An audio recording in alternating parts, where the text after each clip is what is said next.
खौफ की आवाज। दोस्तों, जब भी इस दुनिया में कोई बुरी चीज़ या कोई बुरा काम होता है तो ये दुनिया उसका हिसाब ज़रूर रखती है। हम भले ही वो ज़्यादतियाँ और वो बुराइयाँ भूल जाते हैं, मगर नेचर उसको हमेशा याद रखती है। अस्सलामुअलैकुम, कैसे हैं आप सब? उम्मीद है कि आप सब लोग खैरियत से होंगे। Welcome back to my channel खौफ की आवाज़।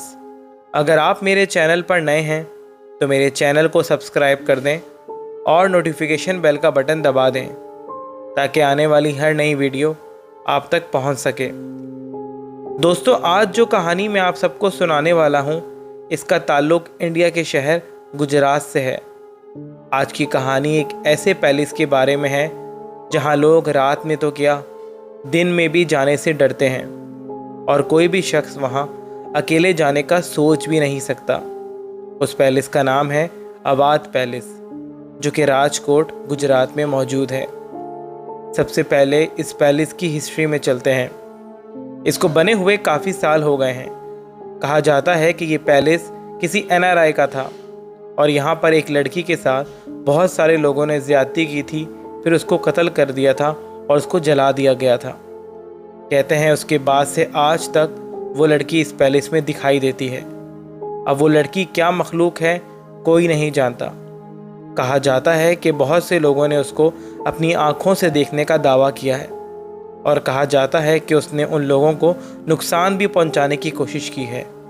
सालों से इस जगह के मालिक की कोई इन्फॉर्मेशन नहीं है। वो कहाँ है, ज़िंदा भी है या मर चुका है। ये जगह इस तरह से अबैंडन्ड है। तो चलिए सुनते हैं अब उनकी कहानी, जिन्होंने अपनी आँखों से वो सब कुछ होते हुए देखा है जिसको समझना इंसानी अकल के लिए कासिर है। आज की कहानी हमें भेजी है सचिन नामी सब्सक्राइबर ने, जिनका ताल्लुक़ राजकोट गुजरात इंडिया से है। अपनी कहानी में वो बताते हैं कि हम 3 दोस्त हैं जो स्कूल के ज़माने से ही बेस्ट फ्रेंड्स हैं। मैं, कनन और सुचित। हम तीनों दोस्तों को ही हॉन्टेड जगहों पर जाने का और उनको एक्सप्लोर करने का बहुत ज़्यादा शौक़ था।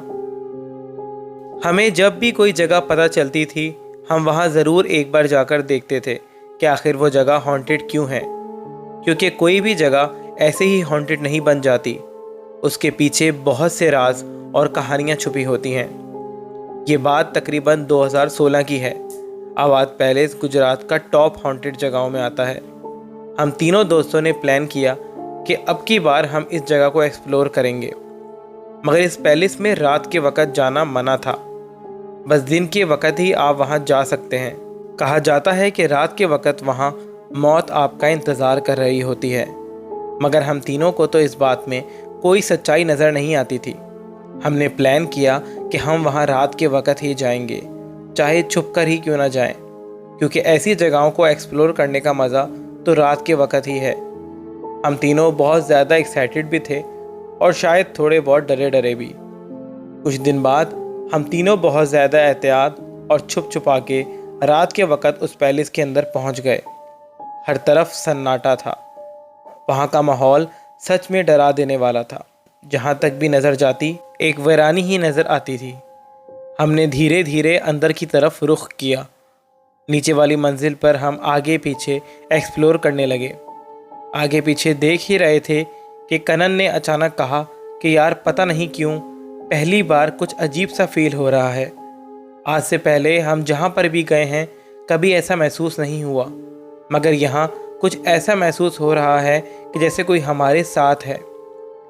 कनन को वहाँ किसी की मौजूदगी का एहसास हो रहा था, जबकि मुझे और सुचित को ऐसा कुछ महसूस नहीं हो रहा था। अभी हम आगे पीछे देख ही रहे थे कि अचानक हमें स्विमिंग पूल में किसी के जंप मारने की आवाज़ आई। अचानक उस खामोशी में उस आवाज़ ने हमें ज़रा डरा दिया था। स्विमिंग पूल उस पैलेस की बैक साइड पर मौजूद था। हम तीनों वो आवाज़ सुनते ही वहीं खड़े हो गए और एक दूसरे की तरफ देखने लगे कि क्या ये आवाज़ सच थी, ये हमारा भ्रम था, क्योंकि रात के 10 बजे इस आवाज़ का आना कोई नॉर्मल बात नहीं थी, क्योंकि उस वक्त हम तीनों के अलावा पैलेस में कोई मौजूद नहीं था। हम तीनों आहिस्ता आहिस्ता बैक साइड की तरफ गए और टॉर्च मारकर स्विमिंग पूल की तरफ देखा तो वहाँ कोई भी मौजूद नहीं था। कनन बहुत ज़्यादा घबरा गया था क्योंकि उसको जब से वो यहाँ आया था कुछ अजीब सा फील हो रहा था। स्विमिंग पूल की तरफ बेहद अंधेरा था और जब हमें वहाँ कोई भी नज़र नहीं आया तो हम तीनों मज़ीद परेशान हो गए कि अगर यहाँ कोई भी नहीं है तो फिर स्विमिंग पूल में कूदने की आवाज़ कहाँ से आई थी। हम तीनों वहाँ से जल्दी से भाग के वापसी की तरफ आ गए। अभी हम तीनों इस बारे में बात ही कर रहे थे कि कनन को अचानक महसूस हुआ कि सामने वाले कमरे में से कोई उनको देख रहा है। उसने फ़ौरन हम दोनों को कहा कि यार उस सामने वाले कमरे में कोई है। हम दोनों ने उसको कहा कि तुम बहुत ज़्यादा स्ट्रेस ले रहे हो, नॉर्मल रहो। तो उसने कहा कि मैं सच कह रहा हूँ, वहाँ वाकई में कोई है। हम तीनों ने वहाँ जाकर देखा तो वहाँ कोई भी मौजूद नहीं था। मैंने कनन को कहा कि तुम रिलैक्स हो जाओ, यहाँ कोई नहीं है। इस पे कनन ने कहा कि अगर यहाँ कोई नहीं है तो फिर स्विमिंग पूल के अंदर से आवाज़ कैसे आई। मैंने उसको कहा कि क्या पता कोई जानवर हो, तुम टेंशन मत लो, हम बस सब कुछ देखकर निकल जाएंगे।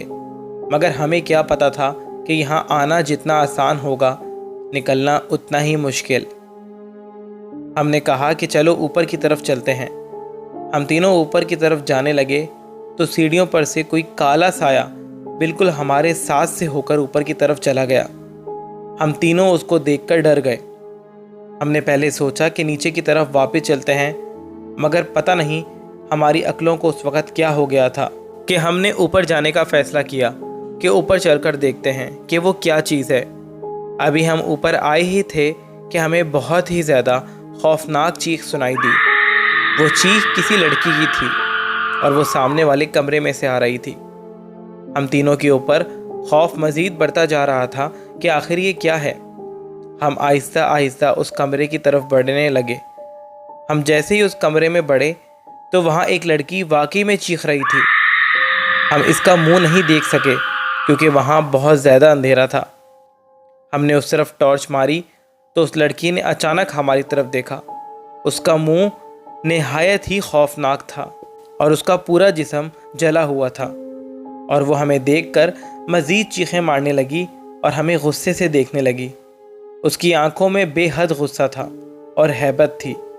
हमने जैसे ही उसको देखा हम वहाँ से चीखते हुए नीचे की तरफ भागे। हम चाहते थे कि जल्द से जल्द हम यहाँ से निकल जाएं। हम जैसे ही वापसी की तरफ भागे और जैसे ही सीढ़ियों से उतरने लगे तो सामने मौजूद सारे दरवाजे बंद होना शुरू हो गए। हम जल्दी से दरवाजे की तरफ भागे, मगर हमारे पहुंचने से पहले ही सब दरवाजे बंद हो गए थे। हम बहुत ज़्यादा डरे हुए थे, मगर हमारा डर उस वक़्त बढ़ा जब हमने महसूस किया कि कनन तो हमारे साथ मौजूद ही नहीं है। हमने ज़ोर ज़ोर से कनन को आवाज़ें देना शुरू कर दी, मगर उसका कुछ पता नहीं चल रहा था और हमारी हिम्मत भी नहीं हो रही थी कि हम वापस ऊपर जाकर देख सकें। मैंने सुचित को कहा कि हिम्मत करो, पैनिक होने से कुछ नहीं होगा। हम दोनों ने एक दूसरे को कहा कि हम ऊपर चलकर देखेंगे, मगर हम वाकई में ऊपर नहीं जाना चाहते थे क्योंकि जो हमने देखा था वो बहुत ज़्यादा खौफनाक मंजर था। मगर हम कनन को भी यहाँ छोड़कर नहीं जा सकते थे। तभी हमने हिम्मत की और ऊपर की तरफ बढ़ने लगे। हम बहुत आहिस्ता आहिस्ता ऊपर की तरफ जा रहे थे। वहाँ का माहौल बहुत ज़्यादा डरावना था। हम जैसे ही ऊपर की तरफ गए तो देखा कि कनन उसी रूम के बाहर खड़ा हुआ है। हमने उसको आवाज़ें दी, मगर कनन हिल ही नहीं रहा था। वो चीखें अब बंद हो चुकी थीं। हम कनन को आवाज़ें देने लगे कि कनन जल्दी करो, जल्दी चलो यहाँ से, मगर कनन बस कमरे के अंदर की तरफ देखे जा रहा था। हम मज़ीद कनन के पास गए और कनन को अपनी तरफ खींचा तो वो भयानक मंजर देखकर हम मज़ीद डर गए। कनन का हाथ उसी लड़की ने पकड़ा हुआ था। हमने चीखते हुए कनन को वहाँ से खींचा तो कनन वहीं गिर गया। हमने हिम्मत की और उसको उठाया और नीचे की तरफ लेकर आने लगे तो हर तरफ से उसी लड़की के हंसने की आवाज़ें आना शुरू हो गई। वो आवाज़ें हमारा दिल दहला देने के लिए काफ़ी थीं। कनन को होश में लाने के लिए हम पूरी कोशिश कर रहे थे, मगर कनन होश में नहीं आ रहा था। हमें मालूम हो गया था कि ये जगह कोई मामूली जगह नहीं है, यहाँ वाकई बुरी ताकत मौजूद है। हम तो बस वहाँ से निकलना चाहते थे। वो भयानक हंसी की आवाज़ मुसलसल हमारे कानों में पड़ रही थी। और अचानक दोबारा से वही भयानक चीख हमें सुनाई दी जो हमने थोड़ी देर पहले ऊपर सुनी थी। ये चीख उसी लड़की की थी जिसको हमने ऊपर देखा था। हमें लग रहा था कि शायद अब हम यहाँ से ज़िंदा वापस नहीं जा सकेंगे। हमने फिर से कनन को उठाने की कोशिश करना शुरू कर दी और आखिरकार उसको होश आ गया। हमने उसको उठाया और दरवाज़ा खोलने लगे, मगर कोई भी दरवाज़ा नहीं खुल रहा था। अभी हम दरवाज़ा खोलने की कोशिश कर ही रहे थे कि कनन फिर से ज़मीन पर गिरा और ज़ोर ज़ोर से झटके लेने लग गया। हमने उसको देखा तो हम बहुत ज़्यादा डर गए थे और उसी वक़्त हमने महसूस किया कि ऊपर वाली मंजिल से वही खौफनाक शक्ल वाली लड़की हमें देख रही है। हमने जैसे ही उसकी तरफ देखा तो वो अचानक वहाँ से गायब हो गई। हम बहुत ज़्यादा डरे हुए थे कि आखिर हम क्या करें, कैसे इस जहन्नुम से निकलें। एक तो वो जगह, ऊपर से कनन की ऐसी हालत कि इतने में सुचित के दिमाग में आया कि पिछले साइड पे जहाँ स्विमिंग पूल है वहाँ पर भी एक दरवाज़ा था। और ये सुनते ही मैंने उसको कहा कि जल्दी से कनन को उठाओ, हम वहीं से निकलते हैं। और हमने जल्दी से कनन को उठाया और उसी हालत में हम बैक साइड की तरफ जहाँ वो दरवाज़ा था उस तरफ भागे और देखा तो खुशकिस्मती से वहाँ जो दरवाज़ा था वो खुला हुआ था। हम जल्दी से उस दरवाजे से निकले और पैलेस से बाहर की तरफ आ गए। हम जैसे ही बाहर की तरफ आए तो पैलेस के अंदर से जलने की अजीब सी स्मेल आने लगी और साथ ही उस लड़की की वही भयानक चीखें फिर से आने लगी। हमने कनन को उठाया और जल्दी से वहाँ से निकल गए।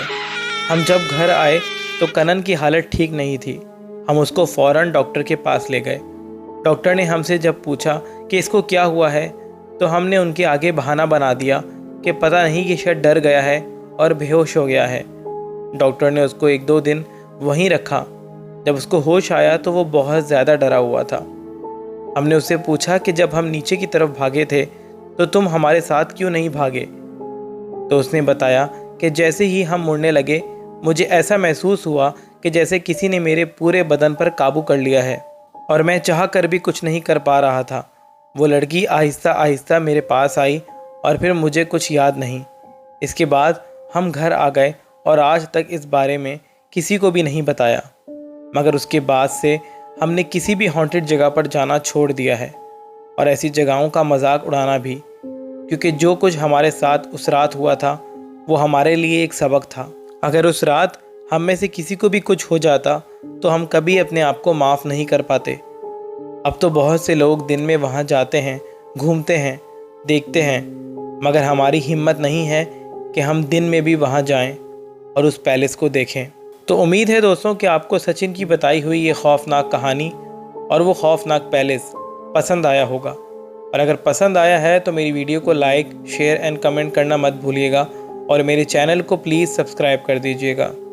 अगर आप लोगों के साथ भी इस तरह का कोई खौफनाक वाक़या या कोई किस्सा है तो हमारे साथ शेयर करें, मैं उसको ज़रूर अपनी वीडियो में शामिल करूँगा।